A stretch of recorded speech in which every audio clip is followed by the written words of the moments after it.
It's time for the Luke Howard Show live. Thank you very much. I love the applause. Thank you. Oh, you're so kind. Thank you. Oh, thank you very much.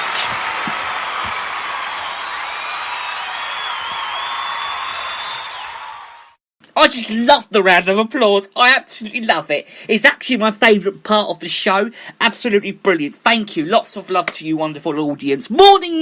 Good morning. It's Tuesday, the 19th of May. And when I think of the 19th of May, it makes me think of, well, Prince Harry and Meghan Markle. They got married 2 years ago today.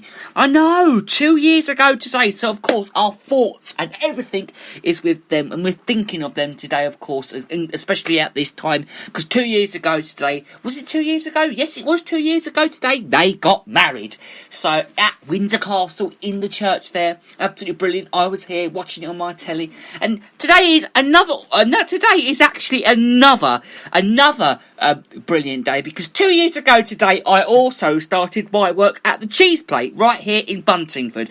So not only was it the wedding of Prince Harry and Meghan Markle, but it was also my first day at work, would you believe? Wow, first day at work 2 years ago today. I've been working with the wonderful Toby Archer. I've been winding him up and being a nuisance in front of him. He can't stand me anywhere, but he likes me really, he loves me really.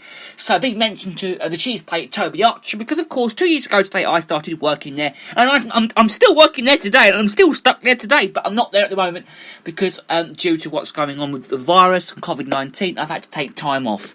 So I'm not there at the moment, so I just thought I'd let you know. So instead, I've taken up time doing this wonderful show, the one and the only show, the Luke Howard Show, 6 days a week.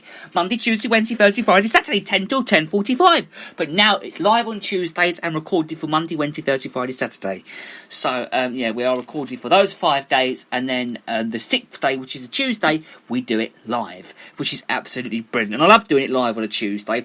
And, absolutely brilliant. So coming up on the show today, I must say what we got coming up, because in around about 20 minutes time we're going to be interviewing Piers Bloomfield. Now, for those of you who don't know who Piers Bloomfield is, he's nuts on things like Brexit, and at the moment he works on different things. So at one time he was mad on Brexit, then he was mad on that news about Prince Harry and Meghan Markle who were leaving their work, and now he's mad about, well, what's going on at the moment with the coronavirus. So I'm going to be asking him about what he thinks about what's going on and a whole lot more. So do join me for that interview at 10:25. That's right after we've spoken about what's in the papers and played these two songs today, which is History, sung by Mad T, and Picture Review by Boyzone. So that's after those two songs. We're going to be interviewing him today, live on the show. That's Piers Bloomfield, live, right here, on the one and the only show, the Luke Howard Show. But first, let's get through some stories in the papers. Now, let's talk about some stuff in the Metro, because the economy in March saw its biggest drop since the financial crisis, with Britain on the brink of the worst resort election in 300 years. Which, now, everyone would remember this. Now, activity plunged by a record 5.8% at the start of coronavirus crisis, shaving 2% overall of the UK economy. The Office for National Statistics has been revealed. So the Chancellor, Rishi Sunak, warned that it was very lively and likely that the UK will face a significant recession. He told BBC that a recession is defined technically as 2 quarters of decline on GDP. And we've seen one, well, around here, haven't we?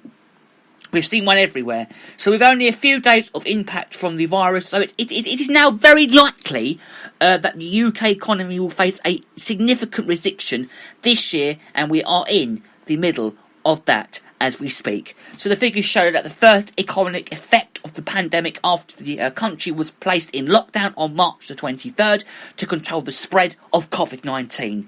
So experts, what do they know, experts? Well, speaking of experts, right, it's hard because experts have said that the economy could contract by up to 20% between April and June this year as the full effects of the lockdown are left. So the Bank of England last week, they warned that the crisis could see GDP plunge by as much as 40% overall in 2020, the worst annual fall and the more than 3 centuries. The Institute of Directors said that it was a supreme first glimpse of the economic tone of all caused out by the outbreak. George Brown, the investor of the economy, added that while the figures took ugly today, they are the tip of the iceberg, is what we should be saying. There are hopes that the fallout may be helped by the government's move to begin lifting some of the lockdown restrictions the other day, and the decision is to accept the crucial flurry scheme for the workers until October. Now, the Inger's James Smith warned that the prospectus of the V-shaped recovery have long since faded, and we don't accept the size of the UK economy to return the pro-virus levels until at least 2022, would you believe? So my mother was right the whole way along, I suppose. So the ONS figures, they showed all sectors to shemming with a 1.9% drop in services, marking the largest quality fall in record. Now, production fell by 2.1% in the first quarter, while construction dropped by 2.6%. The UK default widened to far higher than expected, 6.7 billion in March from 1.5 billion in February this year. Out the ONS cautioned that there was more uncertainty and normal in these figures. Oh, crikey. Awful. Absolutely awful. So Dr. Harris told the Metro paper that it was based on the best available advance of the time. And I think he said that at this time we would not recognise that there was any sustained community transition, that we clearly had causes around that need that was added. Now, however, more than a week before the advice was changed, Chief Medical Officer Professor Chris Whitty told the MPs that it was highly likely and the infection was being spread in the community. So Kelly's Commons challenge over the care home deaths came a day after more up-to-date statistics showed that there had been more than 40,000 UK virus facilities overall. So COVID-19 was mentioned on the death certificates of the victims, but not negatively confirmed by a test. The figures also showed that more than 50,000 people had died than normal since the start of the pandemic. So the official count puts care home corona deaths at fewer than 10,000, but the true toll could be 22,000, as many residents die in hospital in London. In London School of Economics experts have all said it. So, okay, so let's move on now about estate agents. This is what I want to talk about, estate agents. Now, this is when my friend Jake comes into this, because I know a lot of estate agents out there, and I know how they're all suffering at the moment. So it cannot throw that all away, and so these are baby steps. So he said of the lifting of restrictions in property market, if someone visits a home, that's likely to be one-off. If you are starting to visit your family again, that's likely to be many more times. So somehow there has to be a line drawn where they say this is okay, but this isn't, in order to gradually release things.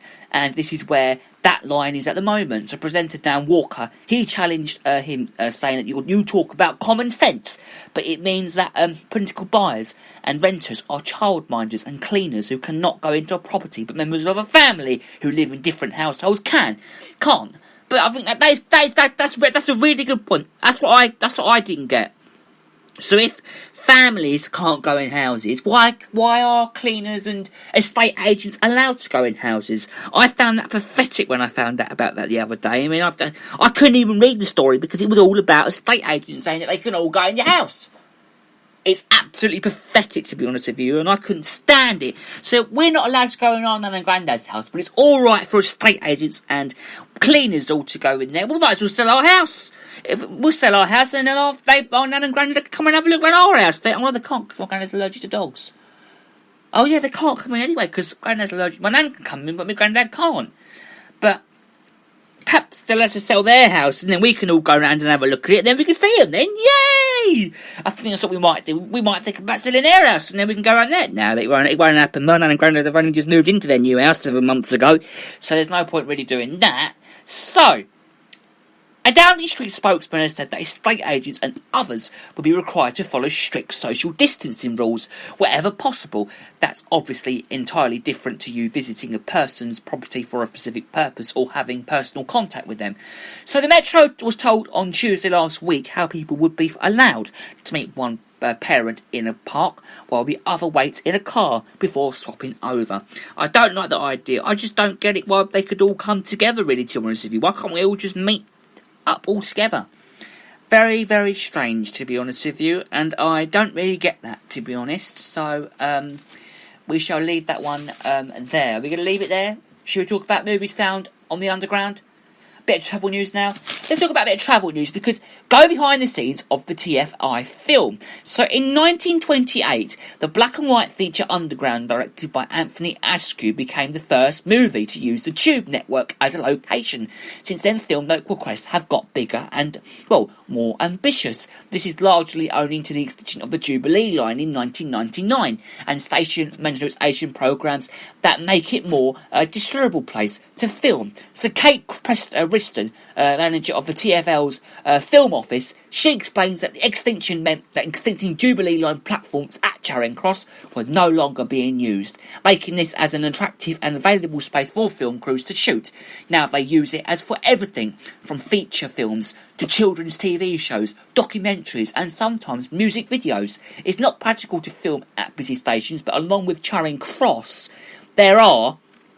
See, I don't really go to London anymore, so I don't really know it very much. But there are other locations that are really good for filming. These include, well, the disused station at Aldwych, used mainly for period time filming. The Farringdon station, where the ticket halls are quiet during off-peak hours. Now, London Underground recently opened another entrance at Bank Station, locally known as the Walbrook, and this is all real opportunity for film productions, because when it is closed at weekends and at less busy times during the week, we can direct customers, she said, through the other entrances and use it as a film set. It's really convenient to use the new escalators and the stairs there, as they are particularly modern looking. It's already been used for the new series of BBC's Killing Eve. Who's been watching Killing Eve? That's been amazing, that programme. My mum loves it. And also for Amazon Prime's Hannah 2 films shot on the Underground raised a vulnerable revenue that is reinvested back into the system currently, and no commercial filming is taking place on the network, of course, because of what's going on, the coronavirus pandemic. I don't really like saying the coronavirus pandemic, but I have to say it anyway. So there's some big box office titles that they all contain scenes where they're shot on the Underground. I'm sure there's a website somewhere online that you can find it. One of the films that was also taking place under the Underground was The Dark World 2013. And of course, Paddington back in 2014. That was brilliant. That was at Maida Vale, by the way. That was at Maida Vale station at the entrance. And of course Westbourne Oak Station as well. And of course The Darkest Hour in 2017 was also filmed there as well. And of course The Dark World. So lots of great movies. And I think Skyfall, was it Skyfall? Or it was Skyfall that was filmed in the Underground, wasn't it? I'm sure it was. It was something like that. I mean, it was definitely that. But let's talk about education now, because the Education Secretary, Gavin Williamson, he made a passionate appeal for teachers to return to the classroom, saying the hour is to be children. Now, I'm going to be asking Piers Bloomfield about this in a bit, and if you've got any questions you would like to ask Piers, do get in touch with us. 07593 and 847 105 is the number to text or call. If you text and start with the word talk and your name, or call that number, we'll speak to you and get back to you, or email Gary J. Howard 68 at hotmail.com, or you can find us on Instagram at the Luke Howard fan page, our social media, by the way, or you can do a hashtag Luke Howard, hashtag Luke Howard Show, hashtag stay at home and listen to the Luke Howard Show. So he used the Downing Street briefing to warn off the consequences for the country's most vulnerable youngsters if they do not return to school soon. Mr. Williamson defended plans for the cautious, phrased return and sought so that there must be detailed evidence that it is safe for schools in England to be open. He said the longer that schools are closed, the more children miss out. And it's serious, because I've been missing out on a lot of education at the moment. I've been trying my best to do as much as I can, but It's been very hard, very, very hard. So teachers know that there are children out there that have not spoken or played with another child or their own age for 2 months. They know that there are children with difficult to very unhappy homes, for homeschooling is the happiest moment in their week. And it's also the safest place for them to be. Mr. Williamson said difficult that special maybe provided during the summer to help children make up the lost time. Children and teachers together. Mr. Williamson said that every teacher understood that there is no sustainable for a child being in a classroom, being